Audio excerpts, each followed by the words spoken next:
I'm Keith Kirk. I'm a Galavidian born and bred, and this is probably the untold story. We'll go back to when I left school, which was at the ripe old age of 14. I was lucky I was 15 during the school holidays, so you were allowed to leave. I left there and went to work for the Forestry Commission. At the interview for the forestry, it was in the back of a Land Rover outside the school. And the guy who interviewed me, the head honcho at the time, asked me what I wanted to do, and the actual job that I described to him did not exist, basically. And it was similar to what today's modern countryside ranger is. Anyway, I went to the forestry and I worked there for probably nearly 2 years, on and off, and then through peer pressure, maybe let's say, it was suggested that I might want to get a trade. I was offered the chance to train as a carpet fitter. Seemed a good enough option after being eaten alive in midges for a couple of years. So I went on to be a carpet fitter for a few years, probably 10 in total, something like that. But during that time, I actually worked also for the National Trust for Scotland as a countryside ranger, covering Rockcliffe and Threave Estate. It was probably their first true countryside ranger that they had. It was more or less on a voluntary basis, and I did that from 1978 to 1988. They did offer me not quite a full-time post. They offered me a 9 months of the year contract, which, when you've got a family and a mortgage, just was pretty much a non-starter, really. But fortunately, just after that, there's a job come up with Dumfries and Galloway Council, which was a ranger for the Southern Upland Way, which is a long-distance footpath that runs right across Scotland. 212 miles in total and 120 plus miles in Dumfries and Galloway. So I went for that along with about 300 or 400 other people, and I was fortunate enough to get that. And I worked with the council basically there until I took semi-retirement in 2015, I think it was. But during that time, the Ranger service evolved quite a bit. We were specific to the Southern Upland Way for the first couple of years. Then our very forward-thinking boss at the time sort of revamped the Ranger service. We were funded then by the Countryside Commission for Scotland. That then changed when they became Scottish Natural Heritage, and we diversified the Rangers service, and there was 2 of us at the time, Richard Mearns and myself, and it expanded, and there was about four of us, and we broke it down into the old counties. There was Wigtonshire, the Stewartry, Nithsdale and Annandale and Eskdale. So it was broken down that way. And in that time, I'll be cautious as to how I word this, I think through the changes in bosses within the council, things were okay. We had a really good boss, and we've got to name him Jim Smith. He was the best. But when Jim left, let us say, things changed, and it was not quite the same. And Richard, who was the senior ranger, he left, and then various other projects came in, and it really was, funding was a bit of a problem. But during that time, don't get me wrong, it was really good. We covered everything. You know, often you get the question, you get asked this, what does a countryside ranger do? Well, how long's a piece of string? You could be felling trees, you could be spending days strimming, you could be doing environmental education with school children, you could be leading guided walks. It really was quite an endless book when you started in a job like that. Some ranger services throughout Scotland are a wee bit more specific. Some of them now have specific titles like education ranger and things like that. But in our time there, it was an interesting time, and I must say I did enjoy it. It was only latterly that things were getting a wee bit not the way I saw the Ranger service going, put it like that. And the choice of early retirement came along, so I took that and I went to work for a company called Scott Country International in Castle Douglas, where Cowan, the owner, set up nocturnal wildlife tours. Now all that came about because I was actually testing equipment for him they specialise in night vision equipment, whether that be thermal or infrared, whatever it was. And I was testing that, and Cowan came out with me one night and he was blown away with basically what he was seeing. So we decided we'd set up nocturnal wildlife tours. Now, Cowan doesn't do anything by half, so he bought a big Land Rover Discovery. We had thermal camera on the roof that could rotate. You could control it from inside. There was TV screens within the vehicle, and we could take out a maximum of 6 people in the vehicle. We did a tour in the vehicle, and then the rest of the night was done on foot, and everybody used handheld devices.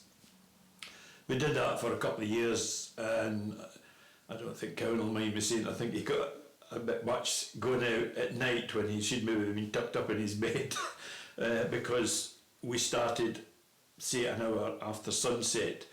That's fine in the winter because that can be quite early, and we'd set off at, say, 6 o'clock at night. In the summer, you might not have been really leaving till about 11 o'clock at night.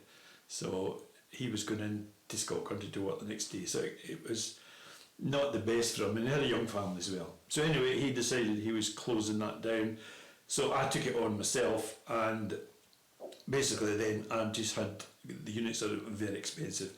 So I only had 3 units, so I took it myself and 2 other people, and we did it all on foot and not in the Land Rover. And that went well.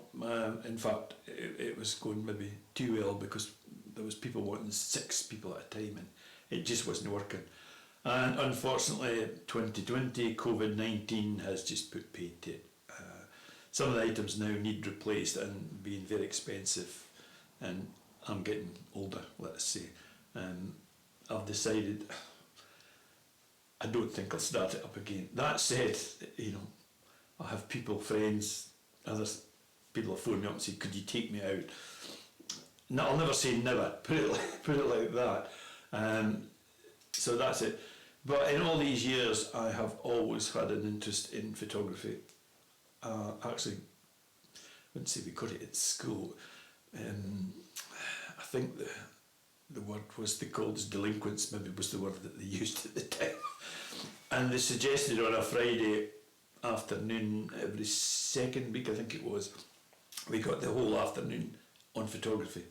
One of the teachers, Mr. Lovett, if I remember right, took us to what we called the techie hut, and he had 2 or 3 cameras, and we did black and white photography, and it was great. And in probably 1978, much to my wife's disgust, well, she wasn't my wife at the time, we got married in 79, so better watch what I'm saying here. Actually, my girlfriend stroke wife-to-be's disgust, I sold a guitar to pay for my first camera. And basically from there, I just moved on, and it's always pretty much self-taught after what we learned at school. You know, back in the days of film, we'd take over the toilet at night to develop black and white. The enlargers were over the toilet, the developing trays were in the bath, and nobody could use the toilet for the next 4 hours. But anyway, because I worked with the National Trust at the time, you were always getting asked to do evening talks, and you needed slides, it was in them days, and you went on and moved on to that. And the ranger, Douglas Bremner, who started me with the ranger service with the National Trust, I did a talk with him in probably 1979, something like that, and he suggested that if you're going to do talks, you better expand your collection. And I just started taking photographs, everything that stayed still long enough, basically. And now have nearly 30 years worth of slides in a filing cabinet. I've never seen the light of day for the last, well, since 2004, when I switched to digital. And digital has just been phenomenal. I don't care what anybody says, you can forget film. I know people are going back to film, but it's just a non-starter for me. You know, you're shooting wildlife, and cameras now are shooting, 11 frames a second, and you're shooting slide film. You would just be going, well, bleep, bleep, there's another tenner away every few seconds, whereas now you can shoot away to your heart's content. Not that I always suggest that that's a good thing, but once you've got the expense of the camera and computer and a few 100 hours spare to look through all the images that you've taken, it has, and it's coming on phenomenal. And I now wear glasses, and my eyes are not as good as, let's say, as they used to be.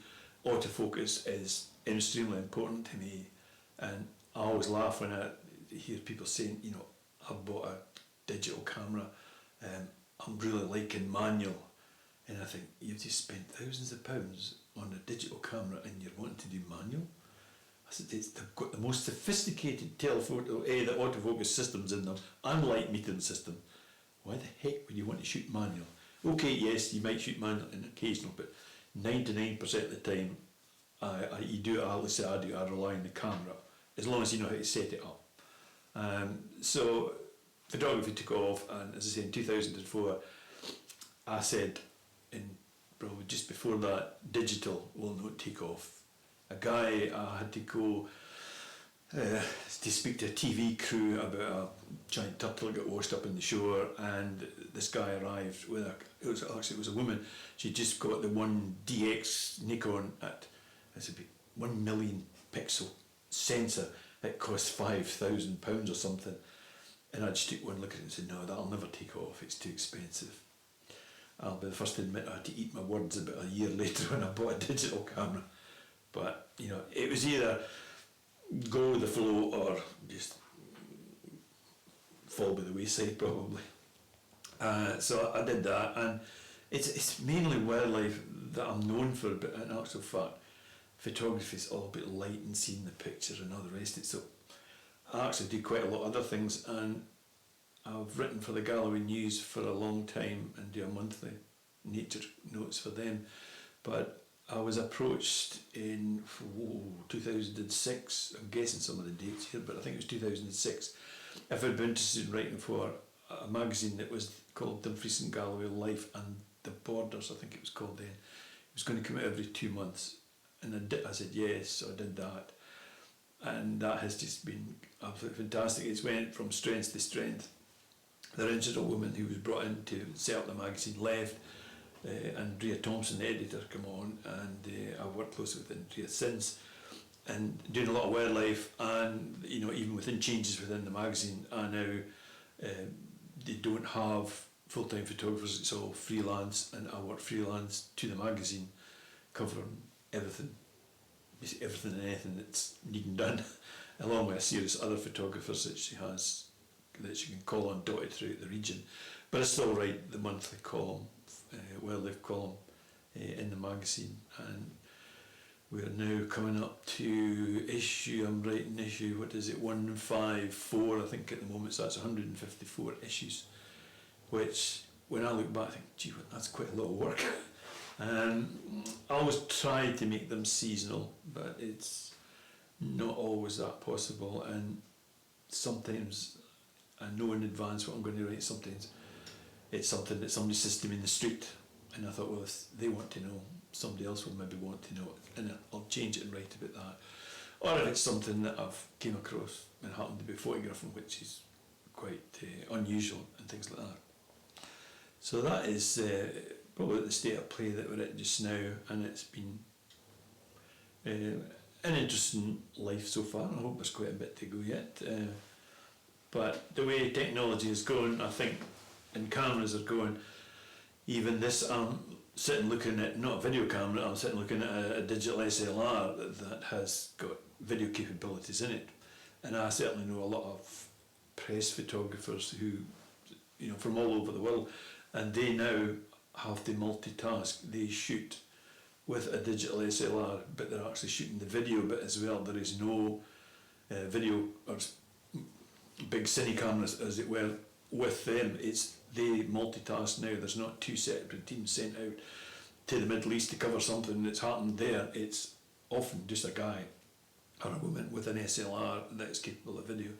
And with the switch to mirrorless, you know, things are at last getting lighter. Not necessarily that light, but I think for the time being, mirrorless looks as if it will be the way to go. It's